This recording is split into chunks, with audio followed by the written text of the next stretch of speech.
Hello viewers, আসসালামু আলাইকুম। কোনো কারণে আপনি যদি আপনার ফেসবুক পেজের নাম পরিবর্তন করতে চান, সেক্ষেত্রে আপনি কী করবেন? প্রথমে আপনি আপনার সেই পেজটিতে চলে যাবেন, মানে পেজটি ওপেন করে নেবেন। এরপর দেখুন এই পেজের যে প্রফেশনাল ড্যাশবোর্ড রয়েছে, এই প্রফেশনাল ড্যাশবোর্ডে আপনাকে ট্যাপ করতে হবে। এরপর আপনি একটু স্ক্রল করে নিচে চলে আসবেন। দেখুন নিচে কিন্তু আমরা একটি অপশন পেয়ে যাব, সেটিং। এই যে আমি আপনাদেরকে মার্ক করে দেখাচ্ছি, এই সেটিং অপশনে আপনাকে চলে আসতে হবে। তো আমি সেটিং অপশনে যখন ট্যাপ করলাম, এখানে কিন্তু আমরা একটি অপশন দেখতে পাবো, পেজ সেটআপ। তো এরপর আমরা দেখুন পেজ সেটআপে ট্যাপ করব। তো আমি দেখুন পেজ সেটআপে ট্যাপ করলাম। এখন পেজ সেটআপের যে পেজটি চলে এসেছে, এখানে শুরুতেই আমরা একটি অপশন দেখতে পাচ্ছি, সেটি হচ্ছে নেম। আর এই নেমেই হচ্ছে কিন্তু আপনার পেজ নেম। তো এই নেম অপশনে আমি এখন ট্যাপ করলাম। দেখুন এখানে কিন্তু এডিট পেজ নেম অপশন চলে এসেছে। আর নিচে দেখুন আমরা একটি বক্স দেখতে পাচ্ছি, যেখানে কিন্তু নেম অপশন রয়েছে। আর এই নেমের নিচে দেখুন এখানে কিন্তু আপনার পুরনো পেজ নেমটি থাকবে। তো প্রথমে এখানে আপনি টাচ করবেন, তাহলে কিন্তু কার্সর চলে আসবে। আর আপনি আপনার পুরনো নেমটি মুছে দেবেন।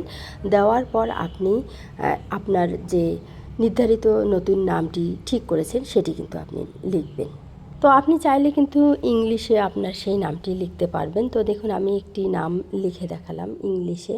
তো এভাবে আপনি লেখার পর যে কাজটি আপনাকে করতে হবে, নিচে দেখুন রিভিউ চেঞ্জ একটি কিন্তু আপনি অপশন পেয়ে যাবেন। এই রিভিউ চেঞ্জ অপশনটিতে কিন্তু আপনাকে ট্যাপ করতে হবে। তাহলে কিন্তু আপনার পুরনো নামটি চেঞ্জ হয়ে নতুন নামটি সেট হয়ে চলে আসবে। আবার আপনি চাইলে কিন্তু আপনার এই নামটি বাংলায়ও লিখতে পারবেন। সেক্ষেত্রে আপনি আপনার কিবোর্ডটি বাংলা করে নেবেন এবং বাংলায় আপনি আপনার নামটি টাইপ করবেন। টাইপ করার পর দেখুন রিভিউ চেঞ্জ এই অপশনটিতে আপনি যখন ট্যাপ করবেন, তখন কিন্তু আপনার বাংলা নামটি সেভ হয়ে চলে আসবে। তো এখন এখানে আরও একটি ইম্পর্টেন্ট বিষয় আছে, যেটি কিন্তু আপনাকে জানতে হবে। আপনি যখন আপনার পেজের নাম চেঞ্জ করবেন, সেক্ষেত্রে অবশ্যই কিন্তু আপনি বুঝে শুনে আপনার নামটি চেঞ্জ করবেন এবং আপনি যে ধরনের পেজে কাজ করতে চাচ্ছেন, ঠিক সেই ধরনের নাম আগে থেকেই আপনি একটি ঠিক করে রাখবেন।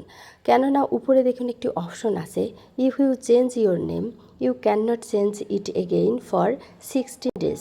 মানে আপনি যদি আপনার নামটি চেঞ্জ করেন, তাহলে কিন্তু এর পরবর্তী 2 মাস আপনি আর কোনো নাম চেঞ্জ করতে পারবেন না। আপনাকে কিন্তু 2 মাস পরেই আবার সেই নামটি আপনি চেঞ্জ করতে পারবেন ইচ্ছে করলে। আর একটি পেজের নাম কিন্তু অনেক গুরুত্বপূর্ণ একটি পেজের ক্ষেত্রে, তাই অবশ্যই আপনি কিন্তু ভেবে চিন্তে আপনার পেজের নামটি ঠিক করবেন। বারবার পেজের নাম চেঞ্জ করলে দেখবেন যে আপনার পেজের পরিচিতি কিন্তু হারিয়ে যাবে। তাই অবশ্যই এমন একটি পেজের নাম ঠিক করবেন, যেটি কিন্তু আপনি ওই পেজটি যেন আপনি কন্টিনিউ করতে পারেন ওই নাম দিয়ে।